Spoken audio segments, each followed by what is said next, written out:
महाविकास आघाडीचे सरकार आल्यावर आम्ही हा पुतळा उभारू, तुमचे पापी हात या ठिकाणी लागता कामा नये, असा टोला शिवसेना नेते संजय राऊत यांनी सरकारला लगावला। संजय राऊत यांनी शुक्रवारी सकाळी राजकोट किल्ल्यावर भेट देऊन पुतळा दुर्घटनेची पाहणी केली। शिवरायांचा छिन्न विच्छिन्न पुतळा पाहणे हे आमचे दुर्दैव आहे। इतका मोठा आघात समाज मनावर झाला आहे याची प्रतिक्रिया उमटणे स्वाभाविक होते आणि तशी महाराष्ट्रात पहिली प्रतिक्रिया आमदार वैभव नाईक यांच्याकडून उमटली। वाऱ्याने नारळी पोपळी पडला नाहीत, फक्त पुतळाच कसा पडला असा सवाल राऊत यांनी केलाय।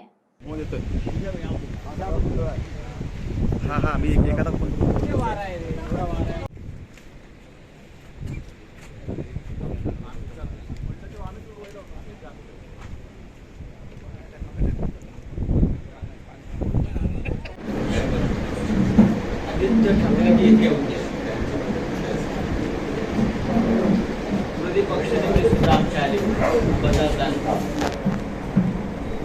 स्वतः या भागाचे आमचे आमदार पाहणी त्यांनी आधीच केली। छत्रपती शिवाजी महाराजांचा छिन्न विच्छिन्न झाकून ठेवलेला पुतळा दुर्दैवाने आम्हाला पाहावा लागला।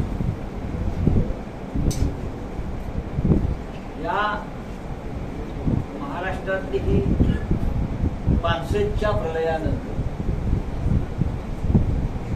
लातूरच्या भूकंपानंतर हा एवढा मोठा आघात महाराष्ट्राच्या समाधानावर झाला। तो काल तो बुधवार इथे होता। म्हणजे घराघरामध्ये विषण्णता झाली। त्यातून एक स्वाभाविक प्रतिक्रिया उमटणार। स्वाभाविकाने महाराष्ट्रातील पहिली प्रतिक्रिया उमटली असेल तर ती वैभव नाईक आमदार ही महाराष्ट्राची पहिली प्रतिक्रिया। त्याने हातामध्ये हातामध्ये काठी जे जबाबदार आहे ती जबाबदारी म्हणजे सार्वजनिक बांधकाम आहे त्याच्या कार्यालयात जोडलं ही महाराष्ट्राची पहिली प्रतिक्रिया तुम्ही त्यावेळेला पाहिली। त्यानंतर महाराष्ट्रामध्ये या क्रिया सुरूच आहे। परवा मुंबईमध्ये या संदर्भात महाविकास आघाडीचा एक विराट मोर्चा सरकारला डोळे मारवा तर सरकारची लायकी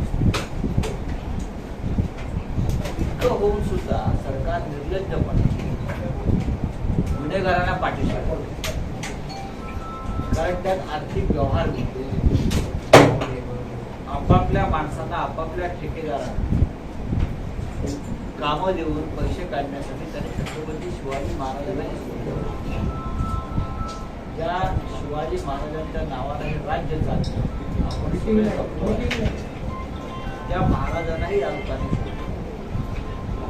आणि ह्या निमित्तानं सरकारच्या वतीने मुख्यमंत्री असतील त्यांचे सहकारी असतील अधिकारी असतील इतकं खोटं बोलत आहे, इतकं खोटं बोलत आहे त्यांना जनाची मनाची कशाची लाभ दिलेली नाही। वाऱ्यानं पडलं वाऱ्यानं। आता आम्ही सगळे तुम्ही सगळे होतात सर्व अधिकारी वाऱ्यानं तुमचे कॅमेरे उडाले नाही, तुमचे मोबाईल उडाले नाही, बाजूला त्या शेड साईडच्या सगळ्या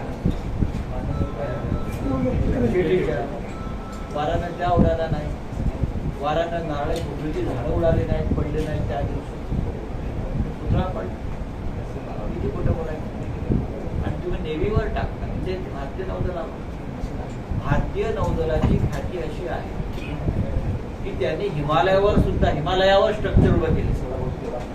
तिथे बर्फ सतत उतरत असतो, त्या हिमालयात त्यांनी मोठे मोठे पुतळे वीरांचे उभे केलेले स्मारक उभे केले। म्हणजे नेव्ही हवाई दल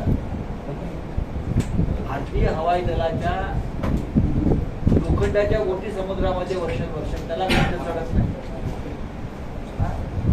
आणि इकडले चढ असतात आणि नेव्हीवर टाकतात। यासारखं दुसरं काही कृत्य नसेल की तुम्ही आपल्या पापाचं खापर भारताच्या नौदलावर टाकत महाराष्ट्राच्या जनतेला ही सगळं उघड्या डोळ्याने पाहिजे. यात कोण सांगतो?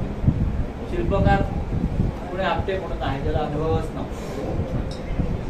तो लहान लहान मूर्त्या बनवायच्या आणि त्याला शिवाजी राजांची प्रचंड मूर्ती बनवण्याचे कॉन्ट्रॅक्ट नसा आणि कोणी दिलं.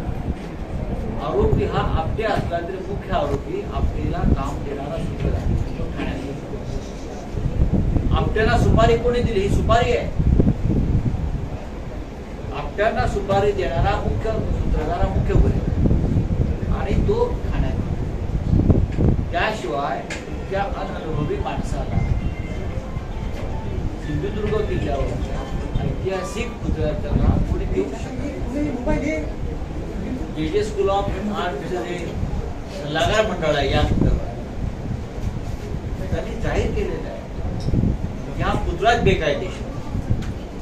मुळात या पुतळ्याची दुसर मान्यता राज्याच्या सांस्कृतिक महासंचालनालयाकडे नाही. डायरेक्टर ऑफ कल्चर जे आहे जे स्कूल ऑफ आर्ट त्यांच्याकडून रिसर परवानगी आणि मान्यता घ्यावी लागते की हा पुतळा या पद्धतीनं बनवला जातो, या पद्धतीनं त्याचं कास्टिंग होत आहे, या पद्धतीचं मटेरियल वापरलं जात आहे. टाइम्स डिजिटलला लाईक करा, शेअर करा, सबस्क्राईब करा आणि बेल आयकॉन दाबायला विसरू नका. Times digital.